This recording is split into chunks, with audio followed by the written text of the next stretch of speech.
Have you ever wondered how massive stone castles managed to stand strong against entire armies for years at a time? These structures were far more than noble homes. They were carefully engineered machines of defense, designed with both brains and brawn. Their strength did not only come from how solid the walls were, but from how smartly they were built. Every decision, from the location of the castle to the smallest architectural detail, was made with defense in mind. The first question for any builder was simple: where should the castle be built? Medieval architects understood that the landscape itself could be turned into the strongest line of defense. Whenever possible, they chose high ground. A castle built on a hill, a cliff, or a rocky outcrop instantly gained the advantage of height. Attackers were forced to fight gravity before they even reached the walls. Imagine wearing heavy armor, carrying weapons, and trying to march uphill while defenders rained down stones or arrows. By the time invaders arrived at the gates, they were already exhausted. Take Edinburgh Castle in Scotland as an example. The fortress sits on a steep volcanic rock. Any attacker trying to climb that slope would already be drained of strength before the real fight even began. In other cases, castles were built near water to provide natural protection. Peninsulas, islands, or surrounding moats made it nearly impossible for heavy siege equipment to approach. Bodiam Castle in England is a perfect example, with its wide moat creating a shimmering barrier around its strong walls. Approach routes were also designed with strategy in mind. Builders deliberately made pathways narrow, winding, and fully exposed. This forced armies to march in thin lines, leaving them vulnerable to arrows and rocks from above. Some castles had only a single entrance route, while others were built above sheer drop-offs that eliminated entire attack angles. These choices meant that attackers could not simply surround the castle with ease. Their options were limited and dangerous. Nature itself became part of the defense system. Harsh winds in winter would batter exposed paths, while spring rains turned dirt tracks into slippery pits of mud. Heavy siege towers, which attackers depended on to scale walls, could sink into the muck before even reaching the fortress. Carrigssennan Castle in Wales, perched on a limestone cliff, became nearly impossible to scale after rain, as the rocks grew slick and treacherous. There was also the psychological factor. Marching for days only to see a castle perched high on an impossible cliff or surrounded by thick marshland could crush morale. In fact, some sieges ended before they began simply because the attacking army lost confidence. The natural obstacles seemed unbeatable, and retreat became the only option. Defenders did not stop at using what nature gave them. They actively reshaped the environment around their castles. Forests were often left standing near fortresses to restrict the movement of siege weapons and provide cover for defenders to launch surprise attacks. At the same time, other areas were cleared to eliminate hiding spots for approaching enemies. Some lords even created artificial ponds or flooded sections of land, forcing attackers into specific vulnerable paths. But reaching the castle walls was only the beginning. Once an army fought through all these obstacles, it still had to face some of the most carefully designed fortifications in history. The walls of medieval castles were nothing like ordinary stone barriers. They were feats of engineering, built to absorb massive punishment. Many castle walls stood around 20 feet thick, which is about the length of a modern school bus. Dover Castle in England has walls nearly 21 feet at their thickest. Visitors today are often stunned by their size, but this bulk was not about appearances. It was all about survival. The walls were constructed with a clever sandwich design. Builders created two parallel stone faces and filled the space between with smaller stones, rubble, and mortar. This rubble core gave the walls both strength and flexibility. They could take heavy impacts from battering rams without cracking apart. The base of the walls was often built with a slope known as a talus. This angled surface deflected attacks upward rather than letting them strike directly into the wall. The slope made battering rams far less effective, and it created a frustrating problem for attackers trying to place ladders. The angle made climbing difficult, turning the wall itself into a weapon against intruders. More advanced castles added another layer of protection with concentric walls. This meant having an outer wall and then a taller inner wall behind it. If attackers somehow broke through the first barrier, they found themselves trapped in what was known as a killing zone. Defenders positioned above could fire from both sides, leaving enemies caught between stone and arrows. Builders even came up with ways to counter underground threats. Attackers sometimes tried tunneling beneath castle walls to collapse them, a process called sapping. To stop this, some castles were built with sections filled with loose gravel or small stones. These materials shifted and made noise when disturbed, alerting guards above to digging activity. It was a medieval alarm system powered not by electricity, but by physics and gravity. Despite these powerful defenses, attackers were always inventing new ways to overcome them. But castle architects had an answer for nearly everything. One of the most vulnerable spots in any fortress was the entrance, yet this became one of the most fearsome traps ever designed. The gatehouse might look like a simple doorway, but in reality, it was a layered trap built to confound and eliminate intruders. The approach usually began with a drawbridge over a moat. Once attackers crossed that, they faced heavy wooden doors reinforced with iron. If they managed to break through, the true danger awaited just inside. Hanging above was the portcullis, a massive wooden or iron grid that could drop instantly to trap enemies. Many advanced castles had not just one but two portcullises, spaced about 20 feet apart. Once attackers were caught between them, they were trapped in what was essentially a crush zone. Above their heads were openings called murder holes, through which defenders could drop rocks, hot liquids, or burning materials. Some holes were over a foot wide, large enough to deliver particularly nasty surprises. Arrow slits lined the walls, allowing archers to fire at trapped invaders while staying nearly invisible behind the stone. The gatehouse itself often projected outward from the main wall, forming a three-sided kill zone. This allowed defenders to attack from above and from both sides at the same time.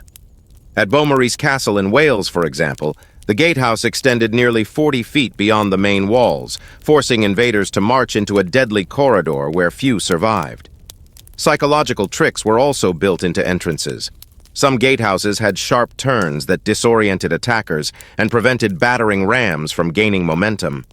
Others featured false gates, which looked like the real entrance but led into even deadlier traps. It was a medieval version of luring enemies into the wrong doorway only to overwhelm them. Every part of a medieval castle was a careful blend of brute strength, clever design, and psychological impact. But defenders had another powerful advantage waiting at the top of the walls, where height itself became the ultimate weapon. The upper sections of castles were more than scenic viewpoints. They were sophisticated weapons platforms designed to give defenders maximum advantage. The most recognizable feature of these walls were the crenellations, the alternating raised sections and gaps along the top. The raised portions, called merlons, protected defenders, while the gaps, known as embrasures, allowed them to fire arrows or drop projectiles. This design let defenders remain shielded while still being able to strike with accuracy. Behind the crenellations ran the wall walk, a pathway along the top of the walls. These walkways were wide enough for multiple armored soldiers to move quickly around the perimeter without interfering with each other. The wall walk allowed defenders to rush reinforcements to any weak spot or to reposition archers as needed. It was the lifeline of castle defense. From these elevated positions, archers and crossbowmen became the castle's sharpest tools. Longbowmen could fire arrows from as far as 200 yards, striking approaching enemies before they even reached the moat. Crossbowmen, while slower to reload, had devastating power at close range with bolts capable of piercing armor. Together, they created overlapping zones of danger that covered every approach path. Towers made this defense even stronger. Positioned at intervals along the walls, towers gave defenders an extended field of vision and a higher firing position. Their placement was carefully planned so that archers in one tower could overlap their fire with archers in the next. Any attacker trying to approach would find themselves under constant fire from multiple directions. It was a deadly crossfire where escape was nearly impossible. The towers themselves evolved over time. Early designs were square, but attackers quickly discovered a flaw. The corners of square towers created blind spots where soldiers could gather unseen. By the 12th century, castle designers shifted to round or D-shaped towers. These curves eliminated blind spots and also deflected projectiles more effectively than flat surfaces. A battering ram striking a curved wall simply glanced off rather than hitting directly. Inside the towers, narrow arrow slits were designed with clever geometry. From the outside, they looked like tiny slits, barely wide enough to see. But inside, the openings spread wide, giving archers a broad field of vision and allowing them to shoot at multiple angles. This meant a defender could target enemies across a wide area while remaining almost impossible to hit from outside. Some towers included heavy weapons such as springalds, which were essentially giant crossbows capable of launching massive bolts or darts. These projectiles could pass through multiple attackers at once, demonstrating the raw power of physics turned into defense. Other times, defenders relied on simpler but equally terrifying weapons, heavy stones dropped from heights of 30 to 60 feet. A 20-pound rock dropped from such a height struck with the force of a charging horse, smashing through shields and helmets with ease. One of the more unusual but highly effective methods was the use of heated materials. Contrary to popular myth, boiling oil was rarely used, as it was too expensive. Instead, defenders poured hot sand or water through openings called machicolations. Machicolations were stone projections with holes in the floor, allowing materials to be dropped directly on attackers below. Hot sand slipped under armor, burning skin and causing unbearable pain. Boiling water scalded anyone unfortunate enough to be caught beneath it. These tactics made climbing ladders or approaching gates a nightmare. Even with these powerful upper defenses, attackers often sought ways to bypass walls altogether. This is where another key feature came into play: the moat. Moats were far more than decorative water features. They were essential barriers that stopped or slowed attackers long before they reached the walls. A typical moat measured between 10 and 30 feet wide and 5 to 10 feet deep. Water-filled moats created an immediate obstacle. Siege towers, battering rams, and ladders could not be brought across without major effort. Soldiers would need boats or floating bridges, all while being targeted by arrows raining down from above. Perhaps more importantly, moats prevented tunneling. Attackers sometimes dug under walls to collapse them, but the water table from a moat would flood any attempt. Even a dry moat was effective. These trenches could be filled with sharpened stakes, spiked barriers known as caltrops, or other nasty surprises. Some accounts even mention moats filled with sewage or rotting garbage, creating both a physical and psychological deterrent.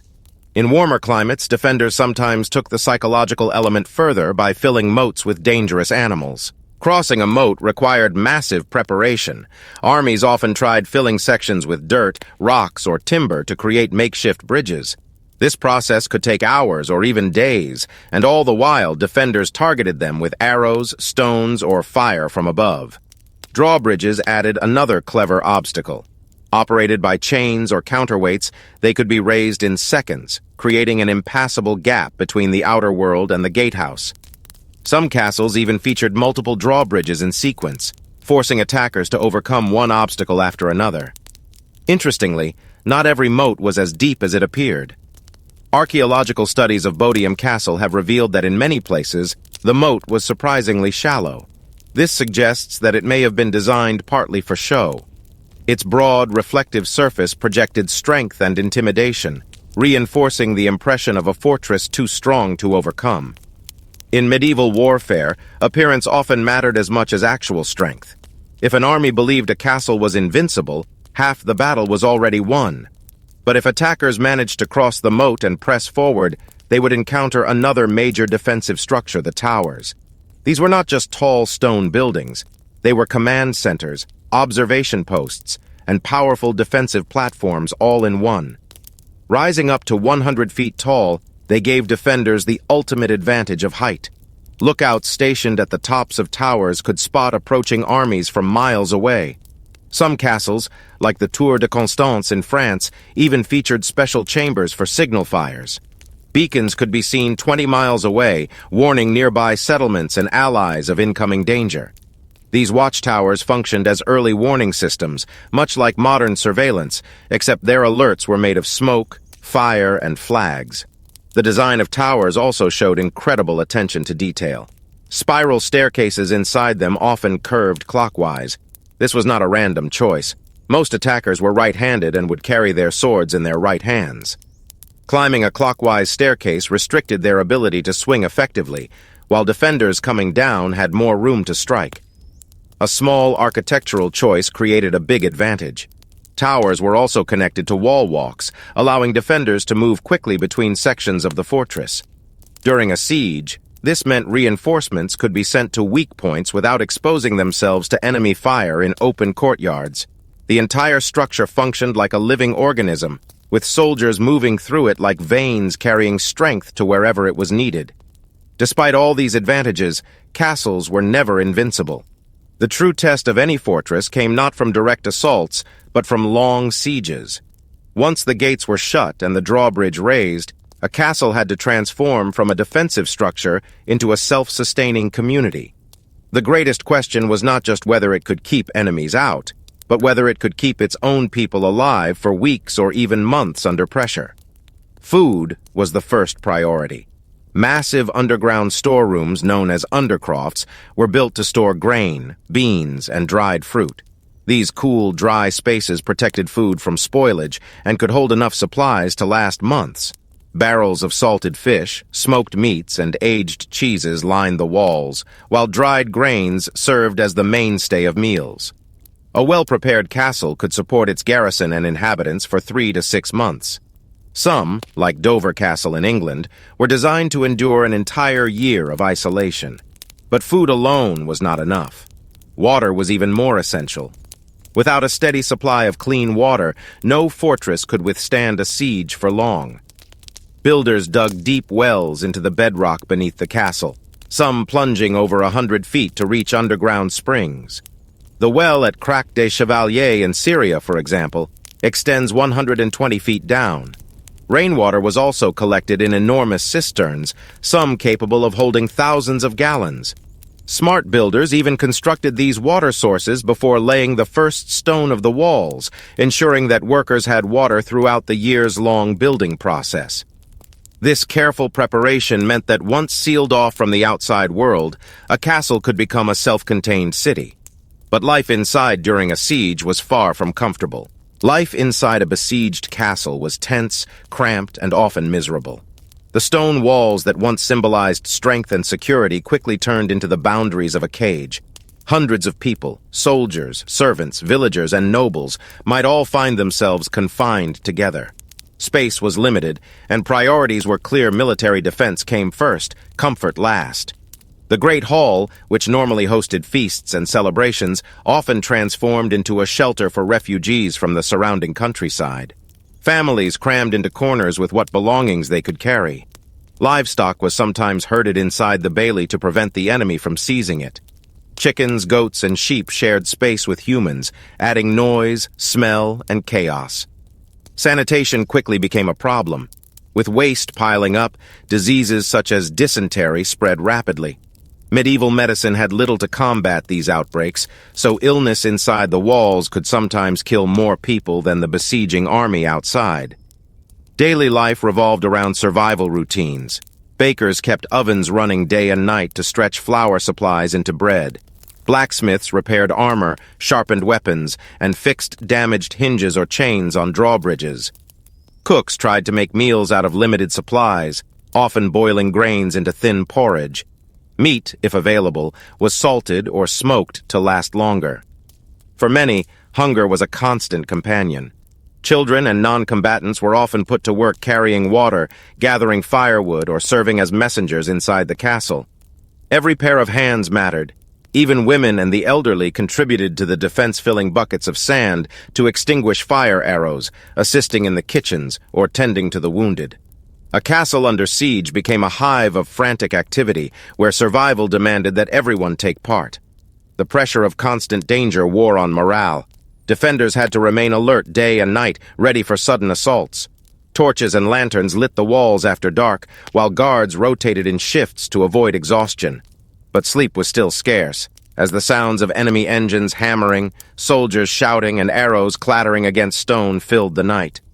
Religion played a key role in sustaining hope. Chapels inside castles were rarely empty during a siege. Priests offered prayers for protection, while defenders believed that their faith gave them strength against overwhelming odds. Symbols of divine protection were painted on shields, carved into stone walls, or carried into battle. Siege warfare was as much psychological as physical, and the belief that God stood with the defenders could mean the difference between holding firm or surrendering early. The enemy, meanwhile, did everything possible to break morale. Siege engines hurled not only stones but also rotting carcasses, manure, and disease-ridden bodies over the walls. This tactic, known as biological warfare, spread plague and despair. The stench alone was enough to weaken spirits. Sometimes attackers paraded captured villagers in front of the walls, threatening their lives if the castle did not surrender. Psychological pressure was as carefully calculated as the blows of a battering ram. Yet defenders had their own psychological tricks. They often hurled insults at the attackers, mocking their efforts. Some accounts tell of defenders tossing extra food over the walls, taunting besiegers with the message, "We have so much, we can waste it." Even if food was scarce, such gestures could convince enemies that the siege would last far longer than they could endure. Communication beyond the castle walls became another lifeline. Messengers sometimes slipped out at night through hidden Sally Port Small, secret doors built into the walls for surprise attacks or escapes. These daring individuals carried pleas for reinforcements, often sneaking past enemy lines under cover of darkness or in disguise. The success of such missions could determine the entire outcome of a siege. But even the strongest castles had weaknesses, and attackers were relentless in seeking them out. Siege warfare was an evolving arms race between defense and offense, and every wall eventually met its match. One of the oldest and most reliable weapons was the battering ram. Built from massive logs, often capped with iron, these machines swung with brutal force against gates or walls. Defenders tried to counter by suspending heavy chains or beams in front of gates to absorb the blows. Sometimes they poured water onto wooden gates to make them less flammable, since attackers often tried to set them ablaze. More advanced siege weapons changed the game entirely. The trebuchet, invented in the Middle Ages, became the king of siege engines. Unlike the earlier catapult, which relied on twisted ropes for tension, the trebuchet used a massive counterweight. When released, the weight swung an arm upward, hurling projectiles weighing hundreds of pounds with incredible accuracy. A single strike could shatter stone walls that once seemed indestructible. Trebuchets were also versatile. They launched not only stones, but also barrels of flammable pitch, diseased corpses, and even beehives, anything that could cause chaos inside the walls. The largest trebuchets, such as the infamous Warwolf built by the English in 1304, were so powerful that their mere presence could force surrender. According to chroniclers, when Warwolf was rolled into position against Stirling Castle in Scotland, the defenders immediately offered to give up. But King Edward I refused their surrender until after he tested his weapon. He ordered Warwolf to be fired, and it obliterated a section of the castle wall in a single shot. Another method of attack was mining. Soldiers called sappers dug tunnels under the walls, propping them up with wooden beams. Once complete, the beams were set on fire. As they burned, the tunnel collapsed, bringing the wall above it down in a catastrophic crash. Defenders countered this by digging their own tunnels, known as countermines, to intercept the attackers underground. Battles were fought in dark, narrow shafts, with pickaxes and torches doubling as weapons. The underground war was as dangerous and brutal as the one on the surface. Siege towers were yet another threat. These towering wooden structures, sometimes as tall as the walls themselves, were rolled toward the castle. From their upper levels, attackers could drop bridges directly onto the battlements, allowing soldiers to storm across. To stop them, defenders fired flaming arrows, hurled stones, or used hooks and chains to topple the towers. Some castles even dug hidden pits in front of their walls, covered with branches and dirt, to trap and immobilize siege towers before they reached the walls. Despite all these ingenious methods, many sieges did not end in dramatic assaults. They ended with time. Armies often surrounded castles for weeks or months, cutting off all supplies. Hunger and thirst became the deadliest enemies inside. Chronicles describe defenders boiling leather, chewing on bark, or eating rats to survive. In extreme cases, there are even whispered stories of cannibalism, though such accounts may have been exaggerated by enemies to demonize the besieged. If starvation did not break a castle, disease often did.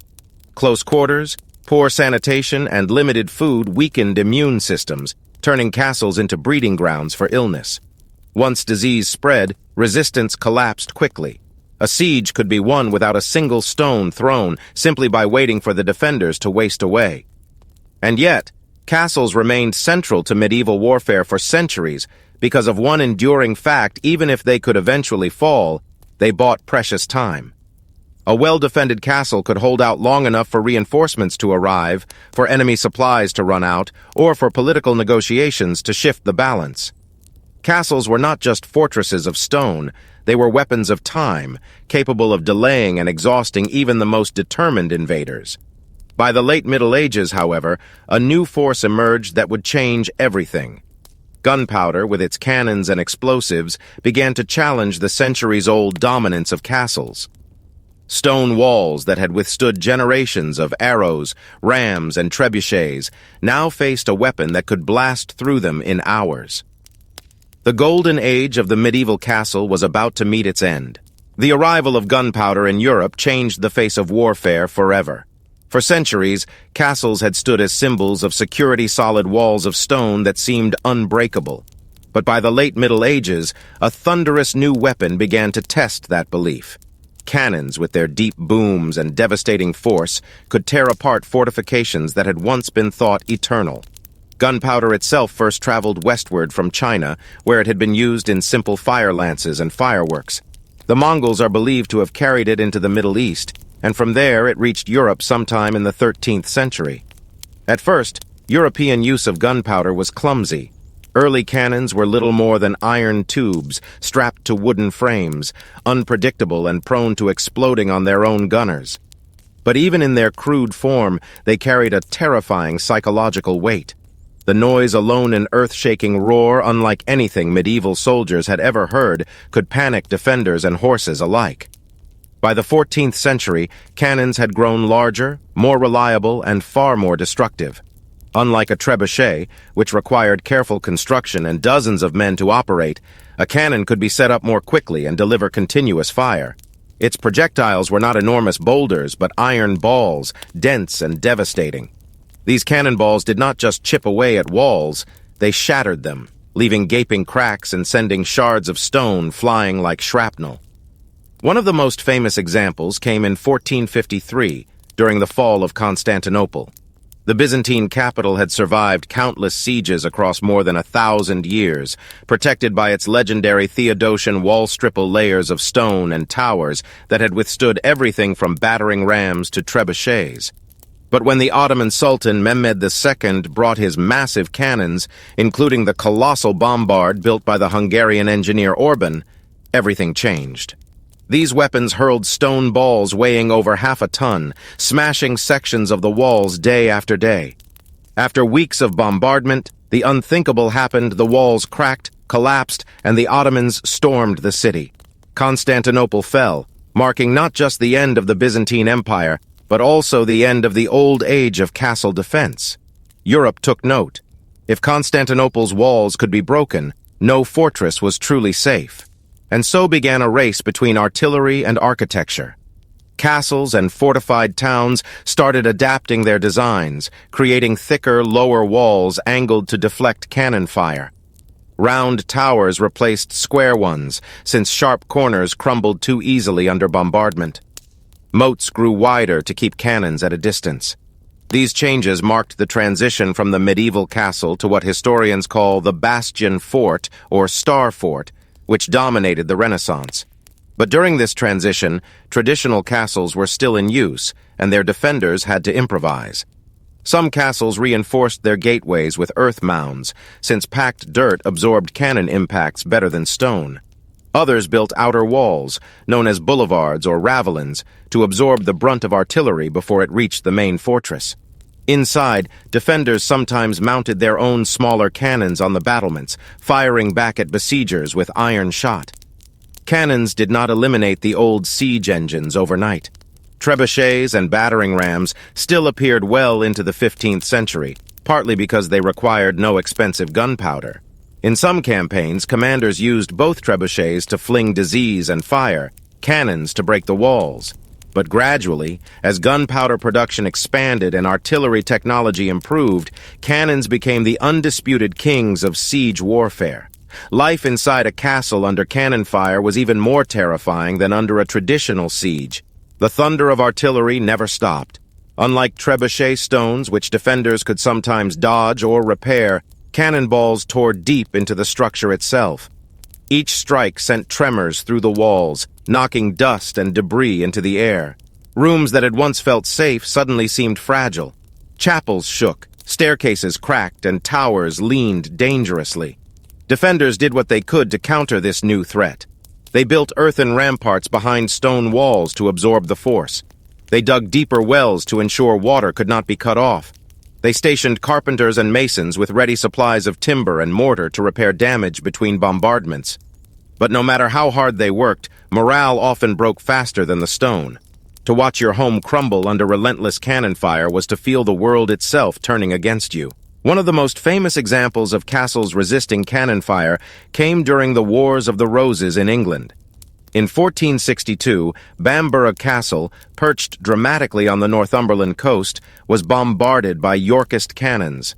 Despite its thick walls and commanding position, the artillery inflicted such heavy damage that parts of the castle collapsed, forcing surrender. Chronicles describe cannonballs smashing through walls that had stood for centuries. It was a clear signal the old era of stone fortresses was ending. Yet not all castles went down quietly. Some adapted brilliantly to the age of gunpowder.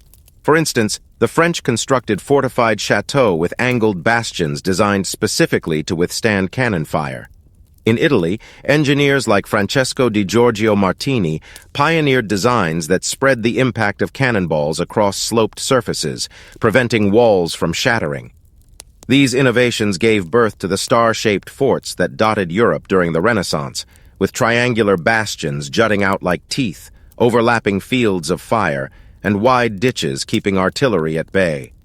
Still, for the classic medieval castle, the tall towers, narrow keeps, and crenellated walls, this was the twilight age. They did not vanish overnight. Many continued to serve as noble residences, symbols of power, or administrative centers. But their role as military strongholds diminished.